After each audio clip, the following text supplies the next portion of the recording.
fazer aqui de início a nossa leitura de ambientação, antes de entrar em sintonia, possamos absorver o melhor possível desses momentos que iremos passar aqui juntos.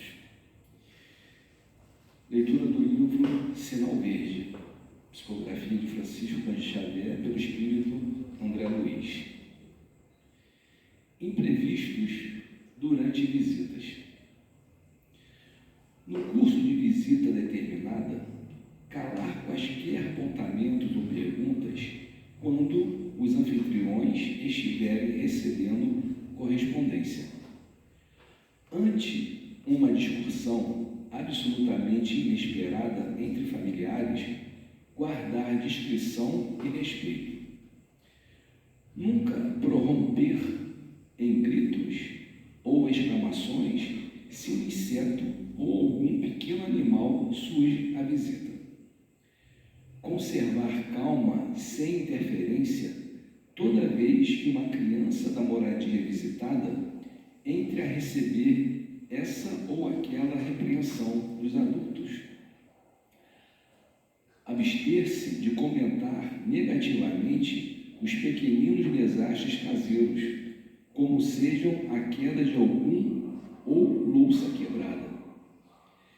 Se aparecerem outras visitas, mesmo em se tratando de pessoas com as quais não nos achemos perfeitamente afinados, não nos despedirmos abruptamente, e sim permanecer mais algum tempo no recinto doméstico em que estejamos,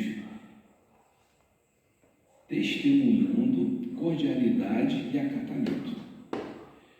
Vendo pessoas que nos sejam desconhecidas ou que ainda não nos foram apresentadas no lar que nos acolhe, jamais formular indagações quais estas: quem é este?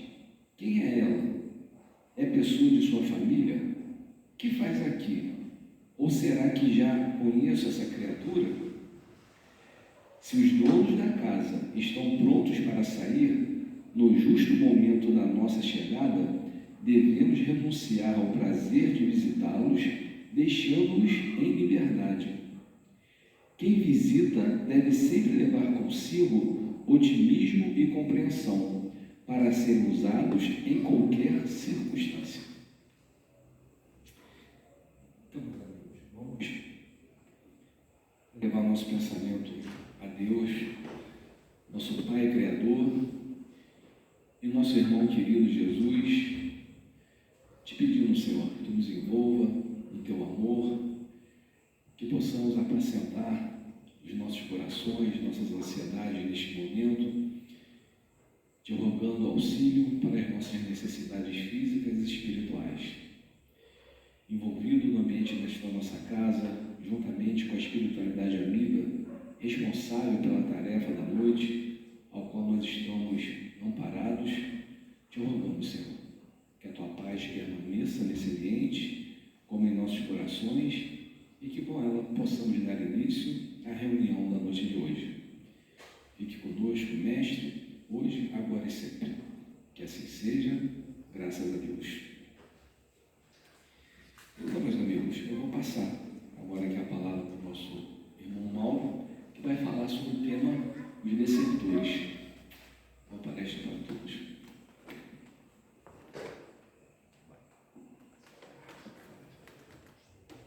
Boa noite a todos. Eu estou falando alto? Não, mas pode ir que eu... Tomei um susto. Vou começar de novo, né? Boa noite a todos. É uma alegria aqui estarmos reunidos em nome de Deus, em nome de Jesus, em nome da espiritualidade amiga mentora da União Municipal Espírita de Petrópolis, para juntos refletirmos, né, dos assuntos espíritas, dos temas espíritas, né? E a nossa proposta no dia de hoje é trazer um tema que Kardec, na codificação da doutrina, ele lidou muito, né? Com muitos desertores, né? Sobretudo aqueles que eram amigos próximos, aqueles que ele mais tinha estima, que ele mais tinha amizade, né? Muitos desses desertaram do compromisso assumido anteriormente de seguirem com a codificação da doutrina espírita, com a implantação da doutrina espírita na Terra, porque todos nós temos nossas missões, né? E Kardec teve muitos desertores que, com missão vinda do mundo espiritual antes de reencarnar, desistiram, né? Porque quando estamos no mundo espiritual, sempre podemos fazer certas promessas, né? Não, agora eu vou vencer isso, não vamos nós, mas quando a gente reencarna, a gente está sob o véu da matéria, né? E a gente está realmente passando pela prova. A prova é aqui na Terra.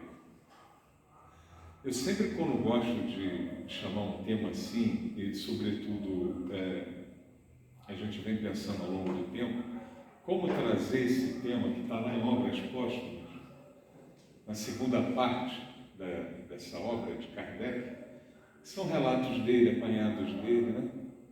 Que foram codificados, que foram colocados, né, nesse livro, nessa obra. A gente vem esse tempo, como é que eu vou trazer para os dias de hoje? E aí eu gosto de perguntar, pelo que eu estou vendo aqui, pelo menos os encarnados, né? Já somos todos de casa, né? Tem alguém hoje vindo pela primeira vez aqui, que não é espírita, veio para conhecer? Não, né? Só os desencarnados levantaram a mão. Ah, tem aqui? Opa, que bom, seja muito bem-vinda. Seu nome é? Cláudia. Laura? Cláudia. Cláudia, seja bem-vinda. E você, Marcelo, seja bem-vindo, Marcelo. Então, eu vou procurar falar para vocês, né? Porque nós espíritas, nós somos cristãos também. Todo cristão é aquele que segue Jesus, que acredita nos seus ensinos, né? Então, o espírita é cristão. Então, não há problema a gente trazer esse tema também para um campo maior, né?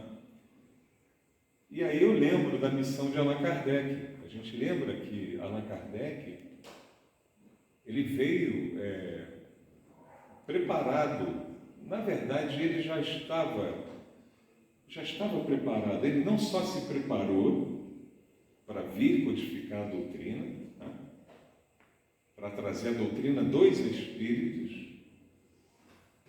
porque à época o materialismo imperava e se precisava mostrar, se precisava ter algo vindo da ordem de Deus, da ordem de Jesus, da espiritualidade maior, que pudesse vencer o materialismo, né? Essa é a grande missão da doutrina, transformar a humanidade, transformar a pessoa numa pessoa melhor, uma pessoa de bem. É uma doutrina cristã, é o Consolador prometido por Jesus. Então Kardec ele já estava preparado ao longo das suas existências. Então, não vamos entrar por esse campo, que a gente não vai seguir no que nós colocamos no estudo, né? Mas Kardec teve uma missão grandiosa.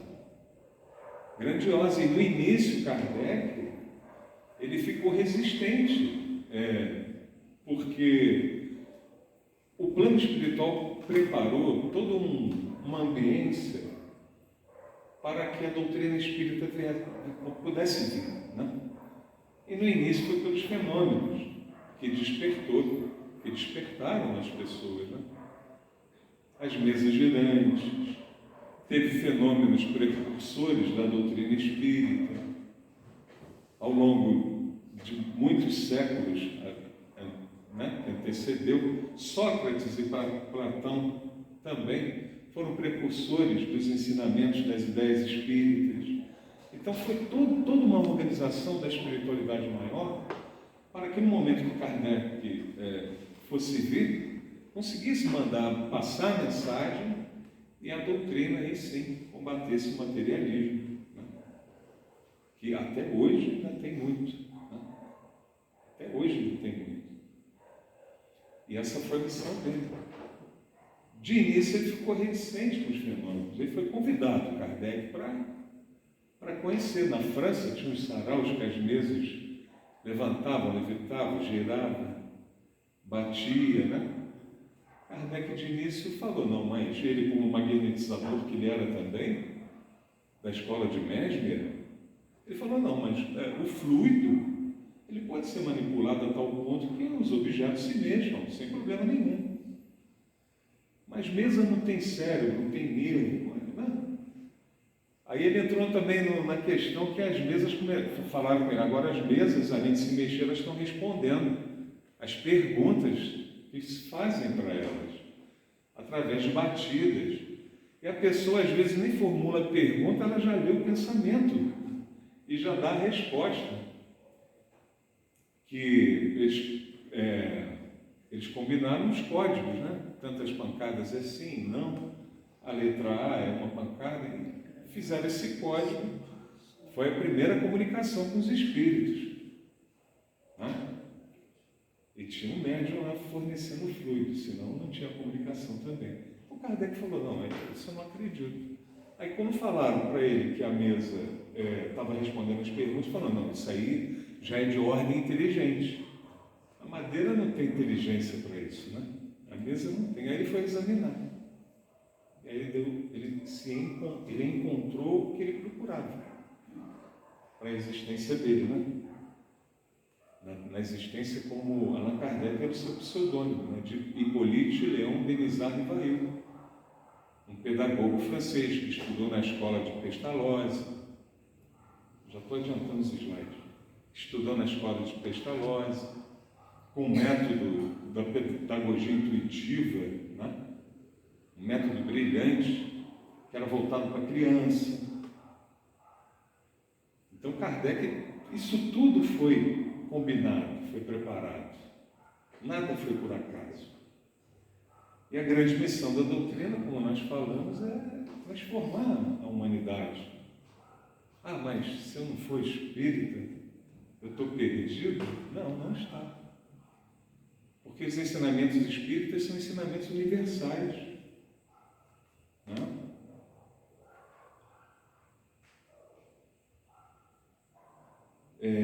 Vou caminhar um pouquinho, tá? Tá tudo tranquilo, né? A voz não está alta, não, né? A impressão que eu estou. Então tá. Opa, onde é? Aqui. Tem que ligar, né? Acho que agora foi. Agora foi. Aí eu ia tirar os 10 minutos, porque passou, viu? Então, contextualizando a apresentação de Allan Kardec, eu acho que eu já falei bastante, né? Já comentei aqui. Então lá, a segunda parte. Kardec codificou a doutrina espírita a partir de observações de fenômenos atribuídos a espíritos desencarnados. Ele usou o método experimental semelhante ao das ciências positivas para identificar leis naturais, as leis naturais que regem a relação entre os espíritos e humanos, né? E os homens, né? Era para botar homens ali. Mas tá bom. De início considerou que o espiritismo era uma doutrina e não uma religião, e que era compatível com a ciência e a filosofia. Kardec foi muito combatido no início, né? E a Igreja Católica, ela era muito mais forte naquele tempo do que hoje. Hoje continua também com a sua abordagem, continua também com a necessidade de se ter o catolicismo, né? Todas as religiões são importantes, né? Mas ele era muito combatido no sentido de perseguido mesmo, né? E uma das observações de Kardec não era igualar a doutrina espírita como uma doutrina constituída, engessada, digamos assim, né? Com um corpo doutrinário. Uma religião ali, né? Mesmo, né? Corpo doutrinário, com imagem, culto. Né?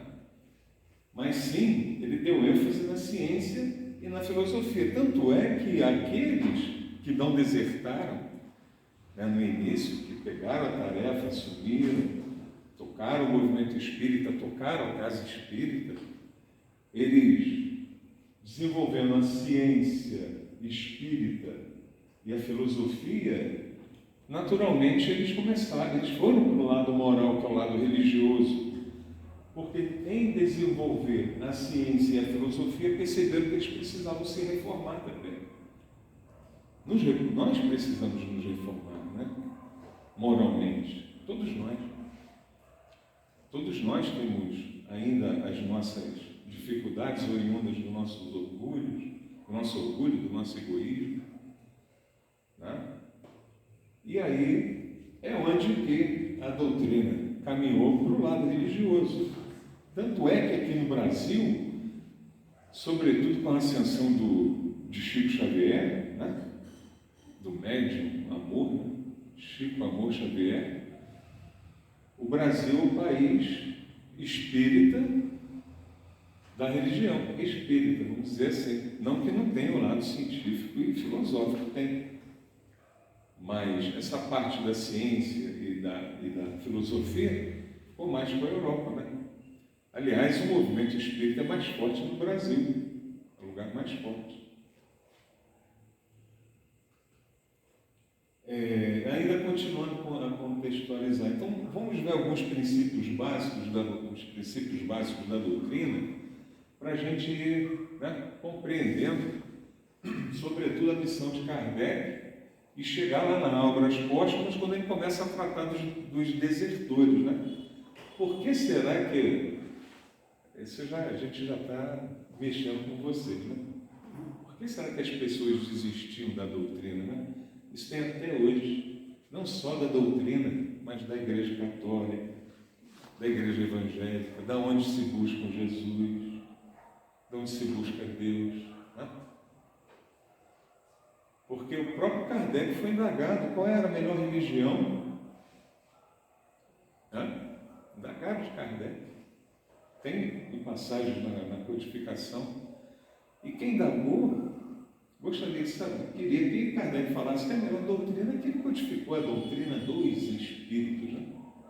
É o espiritismo.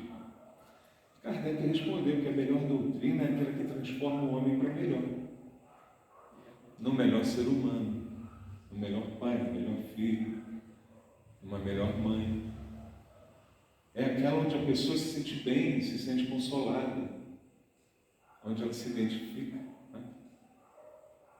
Então isso é muito importante. E não tem problema isso. Não tem problema isso. Não é porque não somos católicos, evangélicos, porque não vamos ter a salvação, a libertação, vamos dizer assim, que estaremos perdidos, não. A verdade é que todos nós somos ovelhas do grande pastor Jesus, que deixou claro que nenhuma de suas ovelhas se perderá. E assim como o bom pastor conhece cada ovelha pelo jeitinho dela, pela cor do pelo, né? Pelo grunhido, né? A ovelha, o cachorro late, o gato mia, a ovelha, não sei o que ela faz, eu esqueci. Mas sempre sabe, essa é a malhada. Jesus sabe. Conhece a gente melhor do que nós mesmos. Esse é o Mauro, esse é o Rogério. Ele sabe das nossas necessidades, ele sabe a gente que tem que chegar para ele e não desistir, seja do que for, não desistir, né? E aí nós temos como princípios básicos da doutrina, acima de tudo, a existência de Deus, né? Na obra O Livro dos Espíritos, Kardec pergunta que é Deus aos Espíritos. E eles respondem, é a inteligência suprema, causa primária de todas as coisas. A pergunta número 1, a primeira pergunta. Então Deus é a inteligência acima de todas as inteligências. É o governador da terra, né? É o nosso grande pastor. Fala sobre a imortalidade da alma. Todos nós, espíritas, não espíritas, materialistas, depois que passamos para o reino do Espírito, né? Nós somos seres imortais. Mudamos apenas de capa, de roupa, várias vezes, tantas quantas forem necessárias para que a gente evolua, e nosso destino é evoluir. É evolução, não tem jeito, né? E a imortalidade nos abraça a todos. A ciência espírita comprova a imortalidade da alma, especialmente pela mediunidade, né? Mediunidade comprova. As cartas psicografadas por tantos médiuns dando detalhes, os médiuns videntes, audientes, como Divaldo Franco ainda junto a nós, né? Que vê detalhe. Divaldo, quando criança, viu a mãe lá do padre, que era amigo dele, né?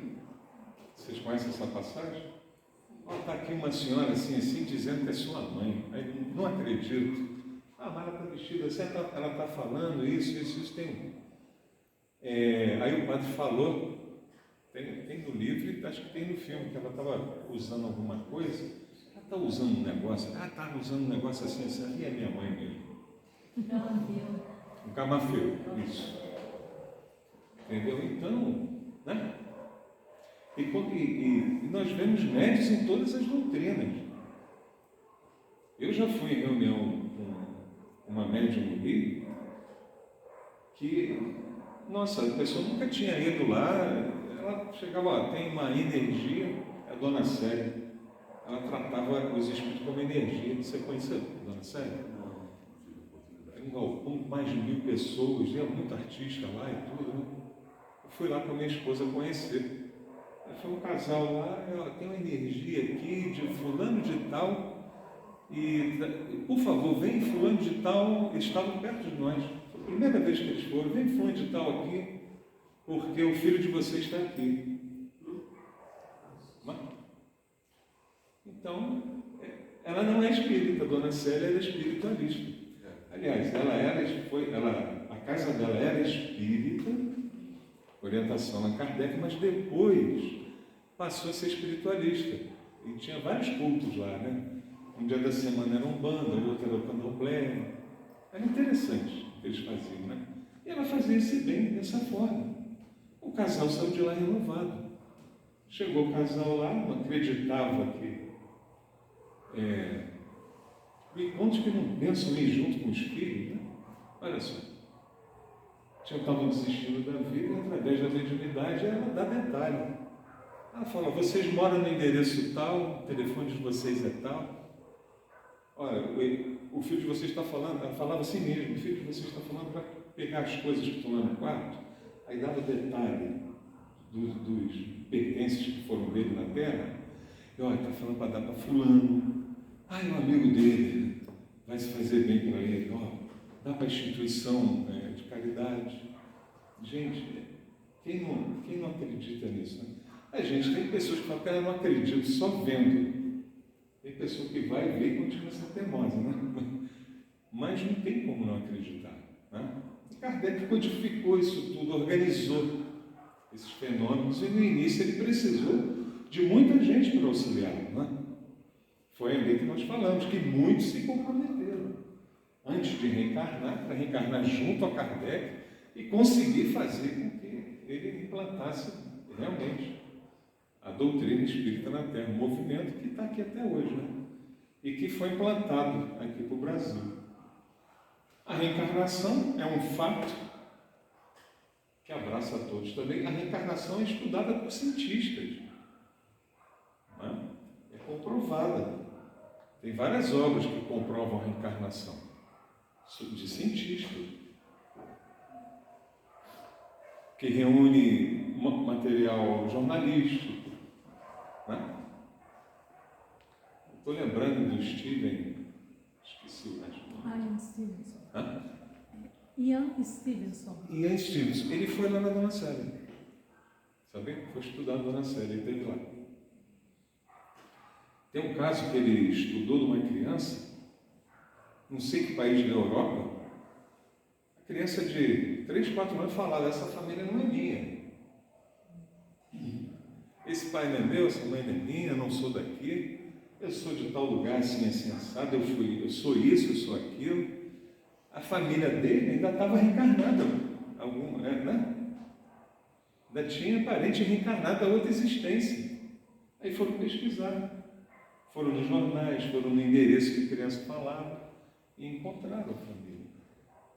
Lembrei também daquela obra Minha Vida na Outra Vida, que virou um filme, uma obra sensacional. Quem ainda não viu esse filme, assista. Eu já vi acho que mais de 10 vezes, toda vez que eu vejo eu choro novamente. Que é muito interessante. A personagem principal, não vou dar spoiler, né? Mas a personagem principal, ela tinha um compromisso de resgatar os filhos dela da outra vida. Eu acho que ela era arquiteta, desenhista, e morava nos Estados Unidos, e esse fato se deu na Irlanda.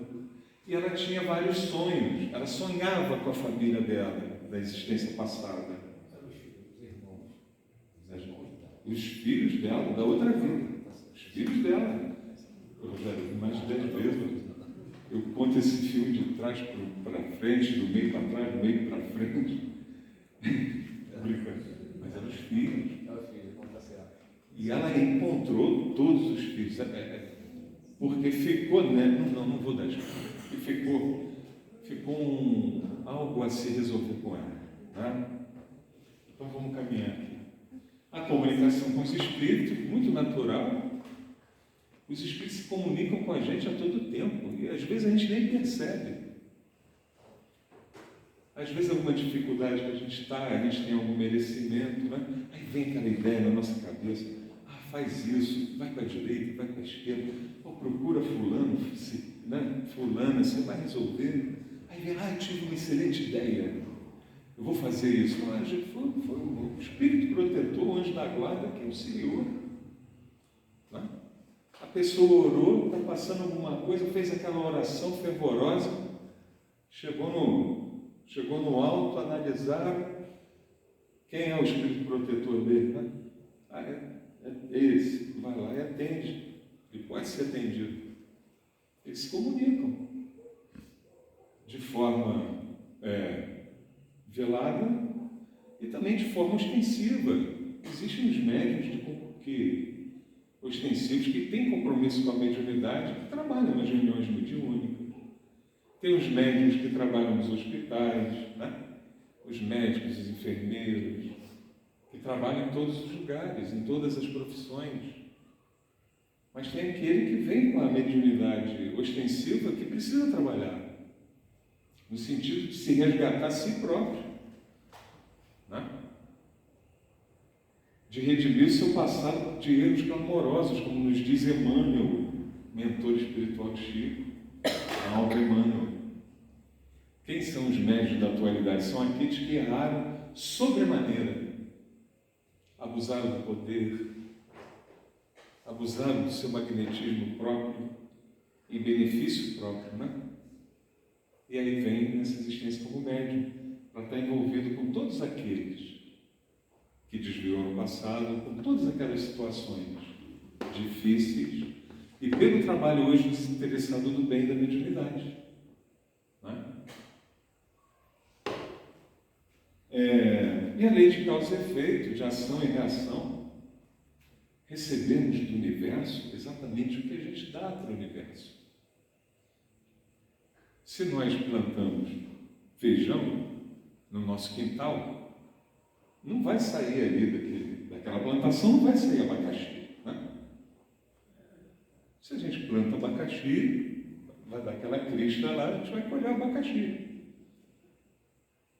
Se a gente planta o amor, o perdão, a misericórdia, se a gente é indulgente, se a gente procura ser bom, se a gente vai pelo lado da caridade, mesmo com os nossos defeitos, lutando todos os dias, A caridade é o nosso advogado, onde quer que a gente esteja. Se a gente procura se amar, corrigir os defeitos que nós temos, né? A doutrina espírita, ela nos tem uma premissa muito importante: conhece-te a ti mesmo para a sua renovação, né? Para a sua reforma. O sábio da antiguidade, Buda disse: conhece a ti mesmo, não é Sócrates. Então está em nossas mãos, que a gente não seja desertor de onde a gente esteja. E cada um de nós está no lugar exato que precisa estar, na família certa, no trabalho certo, na casa espírita certa. Onde nós estamos é onde que a gente deve germinar, florescer. É onde a gente deve procurar melhorar o meio que nós estamos através da nossa melhora. Né? Então, a lei de causa e efeito é assim. E se hoje nós recebemos situações adversas à nossa vontade, porque aqui nenhum de nós gosta de sofrer, né? Aliás, pelo menos por mim, né? Se eu pudesse, como os jovens dizem, passar de boa, né? Se eu pudesse passar de boa nessa reencarnação, eu ia querer passar de boa, mais tranquilo. Mas não é assim, né? Então, se a gente hoje não está muito satisfeito com as coisas que nos acontecem, primeiro a gente tem que compreender e entender que se aconteceu tem um porquê. Porque Deus é bom. Né? E o que nos acontece hoje é efeito do que nós fizemos ontem, naturalmente. Então, o que a doutrina nos chama é o seguinte: não deserte, continue plantando bem, mesmo que você não esteja recebendo bem o que almejas, porque um dia você vai receber. Não é? E aí, lá em 1857, publicou Kardec o Livro dos Espíritos. Né? Aí depois vieram as obras do Livro dos Médiuns, o Evangelho segundo o Espiritismo, o Céu e o Inferno, a Gênese. Aí está Kardec bonitinho como Jesus. Né? Kardec enfatizou que o Espiritismo era uma ciência de observação e uma filosofia de consequências morais, e não um simples movimento religioso, né? Na época. Hoje a doutrina é um movimento religioso grande, né? Mas com uma grande diferença. O que ela nos propõe é uma religiosidade de dentro para fora. A maioria das doutrinas cristãs, né? Que a pessoa vai, se sente bem, né? Entendeu, mas sobretudo o Espiritismo, né? Porque nós podemos dizer que o Espiritismo reúne a maior porção da verdade, vamos dizer assim, por ser uma revelação. Porque tem coisas que não podem ainda ser reveladas para a gente, porque a gente não tem entendimento. Então a doutrina, ela reúne essa maior porção da verdade, vamos dizer assim. E enfim, eu não quero me perder. Eu não quero me perder. Mas, então voltando aqui, eu vou pegar o fio da meada. Kardec enfatizou que o Espiritismo era uma ciência de observação e uma filosofia de consequências morais, e não um simples movimento religioso. Isso mesmo, peguei de novo. Porque se a gente não propõe uma religiosidade de fora para dentro, aí a gente está tendo um rótulo apenas. É isso que eu queria falar. A gente tem que tomar cuidado, porque nós precisamos atender às necessidades da matéria, não é mesmo? Como é que nós estamos aqui agora? Porque alguém pagou a luz. A gente está na nossa casa, lembrei do Carlos Henrique. Carlos Henrique falava que a gente tinha uma casa que era para comer, né? A gente conquistava uma casa, era para comer, tinha uma geladeira, era para comer, pagava a luz, era para se alimentar, para poder sobreviver. Lembrei dele, ele deve estar por aí. Então, como é que a gente vai comprar casa, vai pagar a luz, comprar comida? A gente tem que trabalhar, tem que atender as coisas daqui, da terra. E aí a gente tem que tomar cuidado, fazer esse equilíbrio, né? Sobretudo com a questão da religiosidade. Porque atendendo a matéria, somente a matéria, a gente se rotula, a gente pode ser rotulado. O rótulo é por fora. A gente não está chamando a atenção de ninguém, se tiver que chamar, que seja nossa, minha, né? Porque viver no mundo sem ser do mundo é o nosso desafio. Faz sentido isso? Hã? Como é que é o nosso mundo hoje, né? Como é que está o nosso mundo? Que desafio é viver no mundo sem ser do mundo? Porque a gente não consegue viver em contemplação o tempo todo. Se eu pudesse, eu ficava o tempo todo na doutrina espírita, no movimento espírita. Não fazia mais nada. Só estudando a doutrina, que maravilha. Mas não é o nosso fim também. Temos que atender a reencarnação. Temos que estar com os cenários que plantamos, com as pessoas que combinamos de estar juntos, né? Com as questões que vão fazer com que a gente evolua, que o grande objetivo da reencarnação é a evolução. Então, terminando aqui, ele propunha que os princípios espíritas deveriam ser testados e aceitos com base na razão e não apenas na fé cega. A fé cega é aquela que deixa a razão de escanteio, de lado. É acreditar, por que assim? Não é assim, porque é assim, porque Deus o quer. A proposta de Kardec na codificação é fé raciocinada, de compreender os porquês. Por que nascem crianças hoje com certas dificuldades, né? Hoje em dia, nós temos visto muitas pessoas, muitas crianças sobretudo, com que não tem os braços e as pernas, porque só tem um membro, né? E aí, quem não tem a visão espiritual, reencarnatória, não vai compreender que aquele é um ser que já existiu e que ele está passando por uma expiação. E você vê que a maioria dessas pessoas são resignadas. A família é resignada, né? Estão aceitando a aprovação, a expiação, aquela aprovação que é imposta. Tem muitos que não aceitam. Também não tem, mas a grande maioria aceita. Por que nasce daquele jeitinho?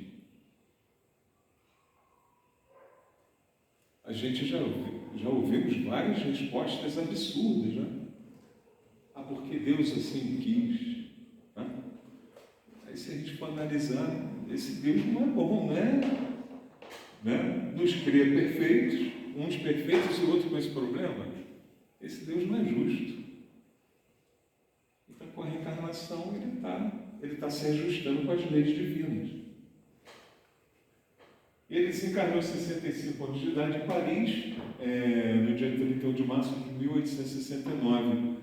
Ali está o Daumen, né? Daumen.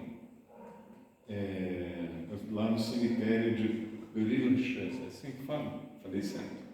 Isso fica em Paris, né? É o mais visitado lá no cemitério, né? Acho que da Europa até. Caminhando mais um pouquinho, as mesas girantes lá.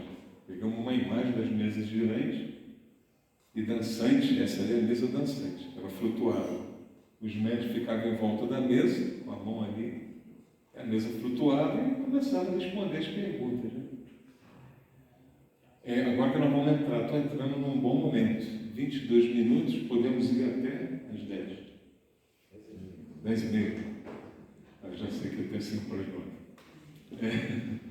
O capítulo Os Desertores, da obra Obras Póstumas, explora a resistência frente às dificuldades e o abandono de ideias espíritas.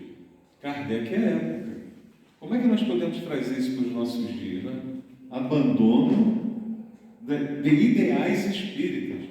Abandono hoje de ideais do Cristo. Né? Vamos fazer a comparação. Aquela época foi diferente. É diferente de hoje? Certamente, mas fazendo analogias, né? Não.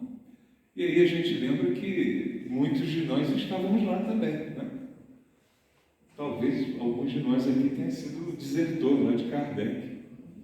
Aí voltou compromissado com a doutrina, com o movimento, tem um monte de atividade na casa espírita e sempre está achando que é pouco. Né? Quem nunca teve esse sentimento? Né?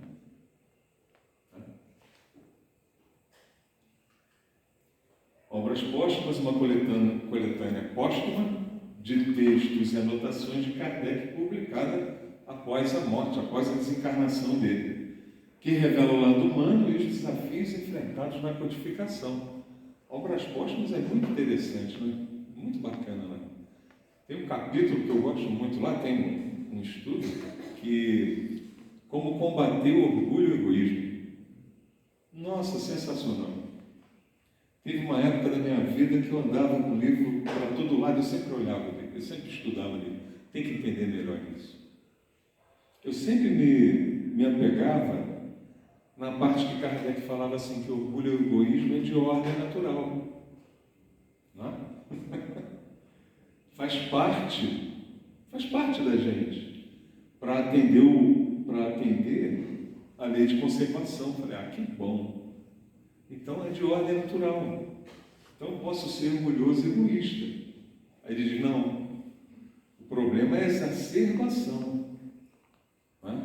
E aí ele explica lá quais são as causas, como combater. Não há problema nenhum a gente ter orgulho, egoísmo, o egoísmo, no sentido de se conservar, né? Mas como Kardec coloca lá, interessante, é apoiado e inspirado pelos espíritos da codificação, né? Pelos espíritos superiores. Eu botei provocação. Provocação, sim, da gente refletir. Né?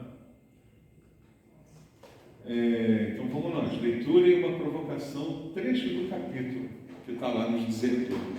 Os desertores são aqueles que pela fraqueza, pelo interesse ou pelo desânimo deixam o campo de batalha. Isso acontece hoje nas nossas casas espíritas. Quantos não adentram, a gente que já tem um pouco mais de tempo na casa espírita, né? Que coordena estudo, né, Fernando? Quantos que não adentram aqui, dizem, eu sou médium, eu vim aqui porque eu sou médium, eu estou com essa dificuldade assim. Ou quantos vêm aqui por problemas sérios, nossa, e vai em todas as religiões, né? Vai onde se sente bem, mas que vem com várias questões para equacionar, para melhorar. E depois que a pessoa equaciona os seus problemas e fala, não, já estou bem, aí pega, vai embora, desiste. Ou então aquele outro sem julgar, né, gente? Eu mesmo, eu estou aqui, mas eu fui desertor por 2 vezes. Né? Antes de estar aqui na UMEP, quanto tempo que eu estou na UMEP? Uns 28 anos aqui, 28. Vou para 28, vai fazer 31. Então, aqui na UMEP eu estou 28, mas antes disso, ele é meu filho, mas antes disso eu tentei vir para a casa espírita, porque tinha certas coisas que ninguém me explicava, né? Até coisas que aconteciam comigo, eu falei, não pode ser dessa forma, né? E aí eu vim primeiro no Oswaldo Cruz, aí os nossos obsessores tiram a gente também, aí não consegui ir lá, e aqui, a primeira vez que eu vim aqui, eu falei, não, é aqui. E já encontrei o lugar. Mas aí eu falei, meu Deus, eu vou ter que parar de um monte de coisa. Aí começou, né? Aquelas coisas, né? Vou ter que fazer toda essa reforma íntima. Falei, não dá para mim não. Aí eu fui embora. Mas aí os problemas voltaram. Os problemas que eu estava, né? Voltaram todos. Eu falei, não, tem que voltar lá de novo. Isso aconteceu 2 vezes. Até que eu assisti uma palestra aqui do teu irmão Vinícius, e aquela sobre o pensamento. Eu falei, não vai ter jeito não, vou ter que insistir, vou ter que ficar. E a gente está aqui até hoje. Né? Então isso acontece com todo mundo, em todos os lugares, em todas as doutrinas. Né? Onde haja o bem, onde tem o bem. Então vamos ver mais um pouquinho o que ele fala aqui, que tem muita coisa interessante aqui. Pergunta: qual é o nosso papel na continuidade do Espiritismo e como enfrentamos os desafios que surgem no caminho, né? Qual é o nosso papel na continuidade do Espiritismo? Será que a gente tem compromisso com a continuidade da doutrina espírita, do Espiritismo, do cristianismo na Terra, né? De preservar os ensinos de Jesus, o Evangelho de Jesus? Com certeza a gente não está aqui por acaso, né? A gente não caiu aqui de paraquedas, ou então a gente não veio para cá errado, por ter merecimento de ir para um lugar melhor. Principalmente porque a gente tem um grande compromisso de nos melhorarmos a nós mesmos. Essa é a nossa maior missão, né? De ter trabalhado o nosso orgulho e o nosso egoísmo, a nossa reforma. E como enfrentamos os desafios que surgem no caminho, né? Igual eu lá atrás, eu não gosto de falar de mim não, mas eu agi assim. Eu vim para cá e tomei passe, né? Conheci um monte de gente legal, falei, não, agora estou bem, posso voltar para os desafios. Aí voltava e não aceitava, não entendia, né? Voltava tudo de novo. Quantas vezes a gente, às vezes, até blasfema contra Deus, né? Eu não merecia isso. Mas com a visão espírita, com a visão da doutrina, o entendimento da reencarnação, a gente vê que é tudo que a gente tem para a nossa melhora. Não importa o que seja. A gente tem que tomar cuidado que a gente às vezes procura dificuldade também, que a gente tem um livre-arbítrio. E como nós somos espíritos que precisam ser provados, nós vamos aonde está a nossa prova, o nosso teste. E muitas das vezes a gente falha, porque nos falta vontade. Nos falta vontade, né? É natural. Tendo uma doutrina, uma religião, tendo onde que se apegar, né? Um lugar que se consola, igual nós espíritas, né? Um lugar que a gente tem muito nos é dado, né? Dos exemplos, dos ensinos, das obras, da mediunidade, de conhecer todos esses princípios. A gente só precisa pagar o preço dessa reforma e entender que Deus é justo, né?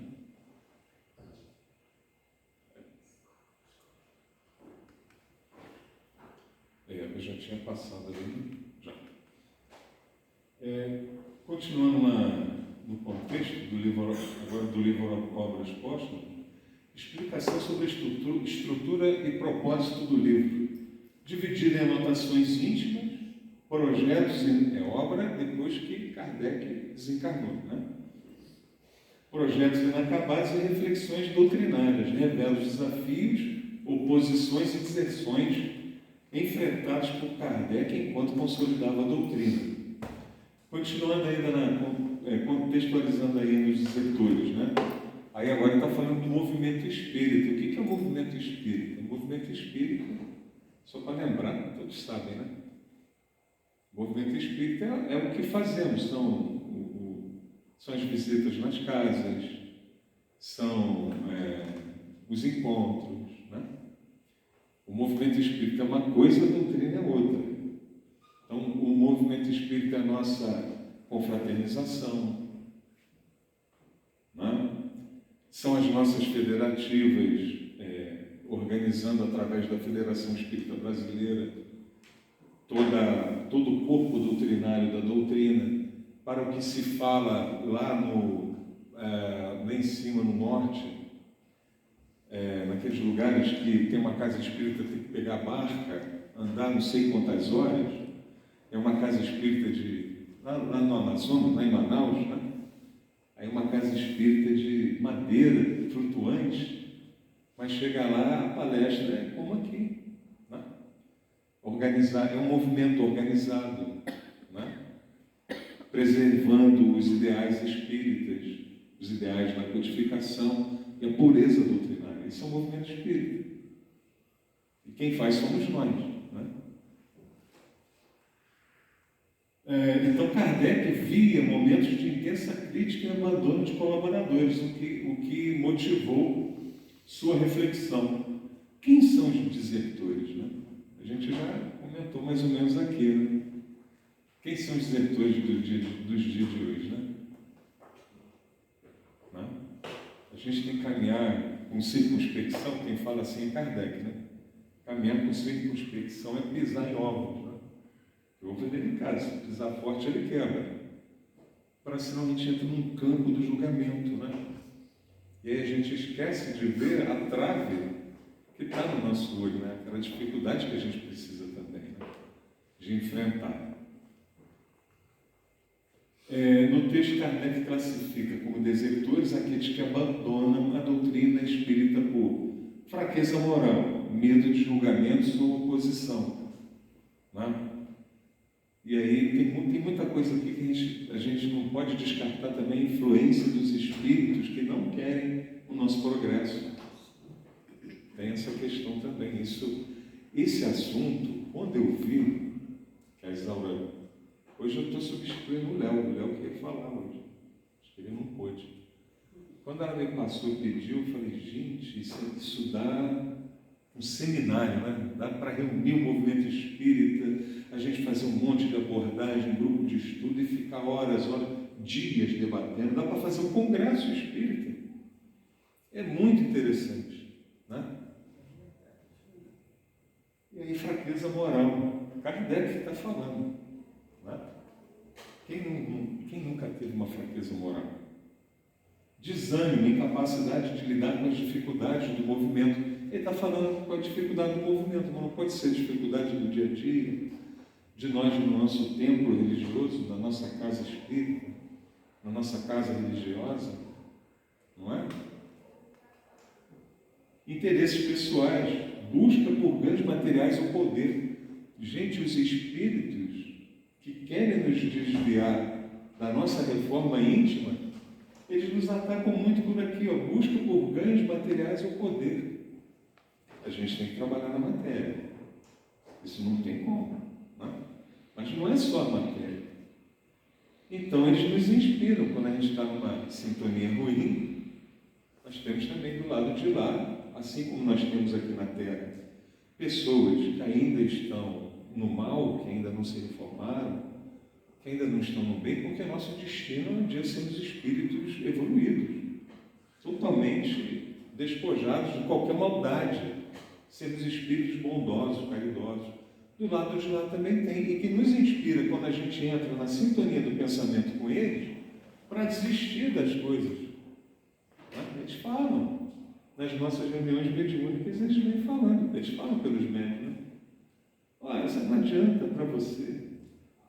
Você não vai conseguir, isso não é para você. Olha, você tem que voltar lá para o teu trabalho, você vai começar as viagens de novo.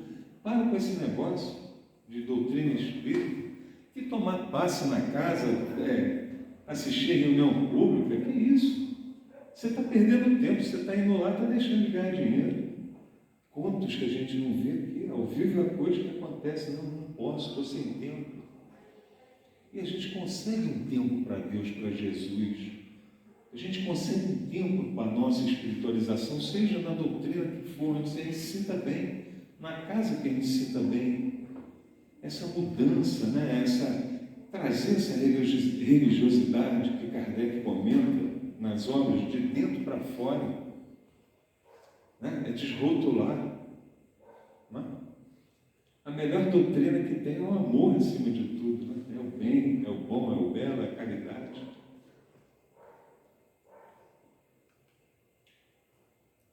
Reflexão sobre o impacto desses desertores no movimento espírita e enfraquecimento temporário da causa, assim em todos os lugares. Né?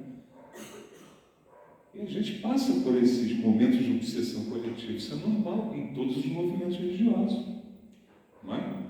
Em toda a sociedade, na política, no serviço público, nos vários governos, passam. Isso é fato. A matéria está envolvida, não tem como. Na própria evolução espiritual, perda de oportunidade de aprendizado e reparação. A gente estudar o Evangelho de Jesus, os seus ensinos, a sua exemplificação, não é uma grande fonte de aprendizado, de oportunidade para a reparação dos nossos erros e da nossa transformação, da nossa melhora? Aqui nós estamos estudando a luz do Espiritismo. Né? Mas a pessoa pode ser boa onde ela esteja, em qualquer lugar. Né? A conexão com outros temas de obras fora, constituição do Espiritismo, reforço da necessidade, ensinamentos universais, a doutrina espírita é um trabalho coletivo sustentado pela fé raciocinada e pela perseverança no bem, a atualidade do tema, as lições de Kardec. Opa! É isso? Aqui nós temos o Pestalozzi, né? Que foi o grande pedagogo que instruiu Kardec no Instituto de Yverdon, no Yverdon, o qual Kardec foi estudar na Suíça. Ele que implantou a pedagogia intuitiva voltada para as crianças. Né? Em tempos de desafios materiais e espirituais é comum o abandono de compromissos morais e espirituais. Lições de Allan Kardec: perseverança e confiança na espiritualidade superior. A importância da vigilância e do estudo contínuo para superar desânimos. Valorizar a doutrina como um guia para a humanidade e uma responsabilidade coletiva. Aí nós colocamos várias sínteses e reflexões aqui, reafirmação do papel do capítulo dos leitores, um alerta para que permaneçamos firmes nos ideais do Espiritismo, um convite à auto-reflexão sobre nosso compromisso com o bem e com o progresso espiritual, sobretudo de nós mesmos, né? É nosso compromisso. 3 minutos. Convite à prática espírita, convite à prática cristã, né? Convite à prática da caridade, à prática do amor, convite à reforma moral, estudo profundo, aqui ele sugere, do livro Obras Póstumas, para compreender os bastidores do trabalho de Kardec e também toda a obra do codificador. Né? Aqui já somos nós fazendo essas reflexões. Reflitamos como estou contribuindo para a continuidade da doutrina espírita, né? Para a continuidade dos ensinos de Jesus, do Evangelho de Jesus. Estou sendo resignado à vontade de Deus? Né?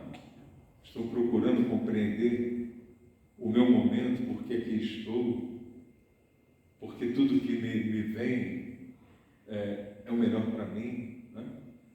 Estou procurando ser mais paciente, estou falando por mim, ser mais compreensivo, ser menos orgulhoso, egoísta, vaidoso, enfim. Né?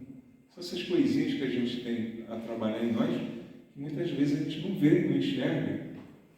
E é normal que assim seja, faz sentido. Né? A mensagem final de esperança, acho que a gente não precisa ler. Agora eu achei essa leitura de trecho motivador de Kardec, que eu vou deixar para todos nós levarmos para casa, né?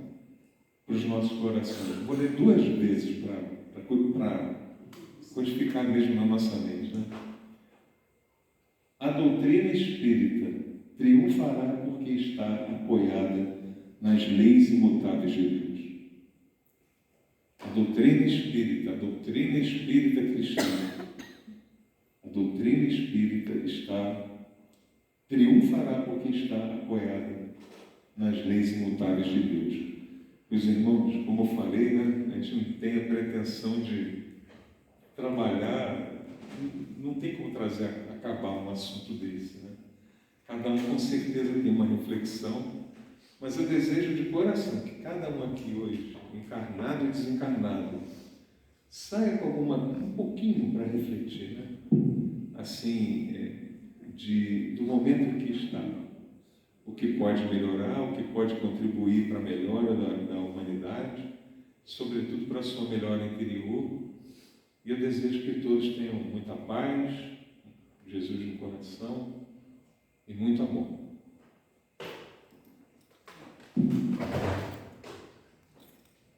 Fábio Mauro, que possamos ser desertores das nossas más tendências. É isso aí. Bem lembrado.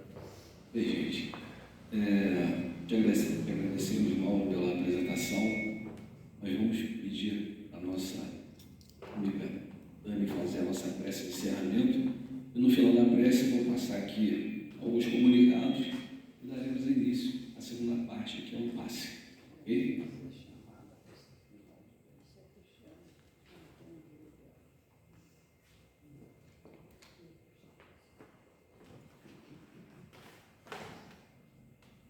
Deus nosso Pai,